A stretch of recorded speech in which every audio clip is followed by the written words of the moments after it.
Okay, sige. After a very long time, I have here my Fly Signature Hustle Nocturne. Let's review Nocturne. Let's unbox this since hindi ko pa siya nabubuksan. Yun. And, oh shit.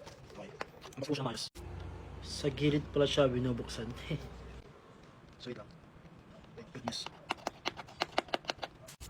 Look at that presentation. Oh.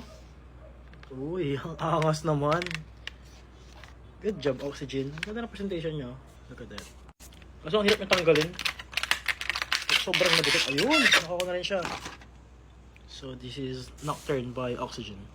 Okay, enough with the bottle, enough with the presentation. Let's start the set. Uy. Okay. Dear Sauvage talaga. Uy. Legit, pre. Dear Sauvage talaga siya. Okay.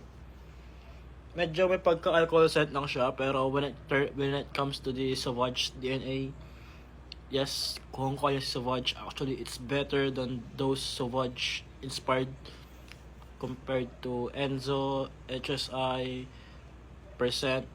This one might be the closest local Sauvage inspired that you can find. My god. This one smells so nice. Okay, so after 5 minutes, notes breakdown tayo. Yes, it does smell like Sauvage, literally. EDT. This one is very citrusy and peppery. May pagka-woody rin siya upon dry down. Okay. Actually, so far, sa lahat ng mga inspired na na-try ko, this one is the closest on Sauvage. So, yeah. I'm quite surprised na meron palang Nocturne na kaamoy talaga siya ni Sauvage EDT. As always, let's compare it with my Sauvage. Taka kung di nagawa ta. So, okay. Yeah. You can smell the difference na. Okay. Sadyang mas matapang lang talaga si Sauvage EDT na OG. Mas peppery, mas woody, strong scent talaga siya upon opening.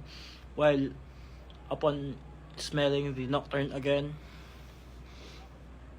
yeah, it's kinda weaker version. Pero when it comes to the scent wise, kung naman niya, so far I'm impressed since ito yung first time ko makaamoy ng isang inspired fragrance ng local brand na kaamoy talaga niya si Sauvage EDT.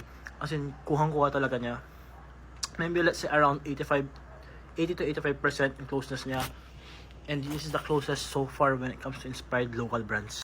Kung alam ko lang na ganito yung amoy talaga ni Nocturne, ang tagal ko na siyang binuksan at ni-review.